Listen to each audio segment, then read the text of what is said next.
গৌসে পাক গৌসুল ওয়ারা রাদিয়াল্লাহু তাআলা আনহুর জীবনীতে আমাদের জন্য শিক্ষণীয় অনেক কিছু রয়েছে।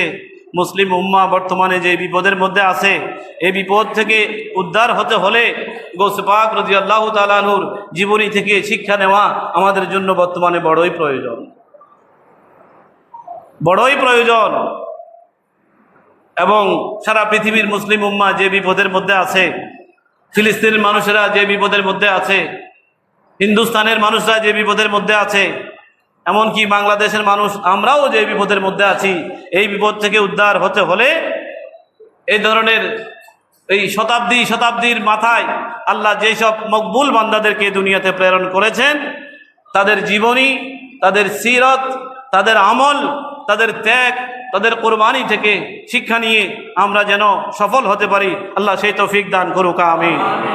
আবু দাউদ শরীফের মধ্যে এসেছে, ইন্নাল্লাহা ইয়াবাসু লিহাদিহিল উম্মতে, নিশ্চয়ই আল্লাহ এই উম্মতের জন্য প্রেরণ করেন, আলা রাসে কুল্লে মিয়াতে সানাতিন, প্রতি 100 বছরের মাথায়, মান ইউজাদ্দিদু লাহা দীনাহা, যারা এই দ্বীনকে সংস্কার করবে, দ্বীনের মানুষদের ঈমান আকীদা আমলকে তাজা করবে, মৃত আত্মার মানুষদেরকে জীবন্ত আত্মার দিকে ডাকবে।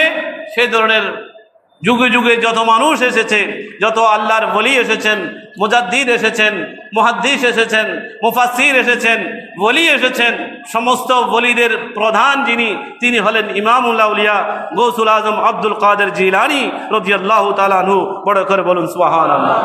তিনি বলেছেন, কদমি হাদা আলা রকবাতে কুল্লে ওলিইল্লাহে, আমি গৌসুল আজমের কদম প্রত্যেক ওলিদের কাঁধের উপরে আছে। সুবহানাল্লাহ বলেন।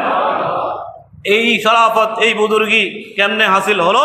তিনি বলছেন যে আল্লাহর নবী আমার দাদা যান, নবীর কদম আমার কাঁধের উপরে। সুবহানাল্লাহ বলেন। নবীর কদম আমি গৌসে পাকের কাঁধের উপরে, এই কারণে এই সদকায় আমার কদম সমস্ত ওলির কাঁধের উপরে। এটা যখন বাগদাদের জমিন থেকে গৌসুল আজম ঘোষণা দিলেন, তখন সঞ্জরের পাহাড়ের মধ্যে খাজা গরিবে নওয়াজ মুরাকাবা মুশাহাদার মধ্যে ছিলেন, ঘোষণা দিয়েছেন বাগদাদের জমিন থেকে, আর সেটা সাথে সাথে শুনেছেন এবং রিসিভ করেছেন খাজা গরিবে নওয়াজ সঞ্জরের ময়দান থেকে। বড় করে বলুন সুবহানাল্লাহ।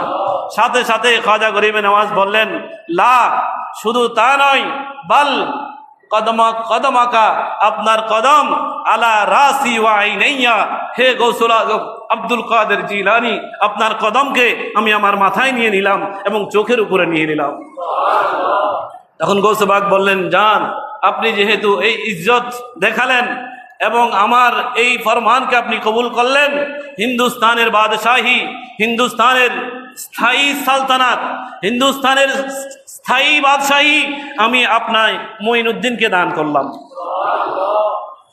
দুনিয়ার রাজা বাদশাহ অস্থায়ী, ফর এ টাইম, কিন্তু আল্লাহর ওলিদের বাদশাহী চিরকাল ব্যাপী, চিরস্থায়ী ব্যাপী। আমি আপনি মানি আর না মানি, আল্লাহকে যারা রাজি করেছেন, সমগ্র সৃষ্টি তাদের নামে স্মরণ করে, তাদের প্রতি দোয়া প্রেরণ করে, তাদের প্রতি বরকত প্রেরণ করে, প্রত্যেক মুসলমানরা দোয়া শেষে নেক বান্দাদের যে দোয়া করা হচ্ছে, ওই নেক বান্দাদের দোয়াগুলো ফেরেশতার মাধ্যমে আল্লাহর ওলিদের কবরে কবরে, আল্লাহর ওলিদের রুহে রুহে পৌঁছিয়ে দেওয়া হচ্ছে। বড় করে বলুন সুবহানাল্লাহ। আল্লাহ পাক রব্বুল আলামিন আল্লাহর ওলিদেরকে যথাযোগ্য বুজুর্গি সম্মান আল্লাহ দিয়েছেন, আমরা যেন সেই সম্মান ধরে রাখতে পারি, করতে পারি, সেই তৌফিক দান করুক, আমিন।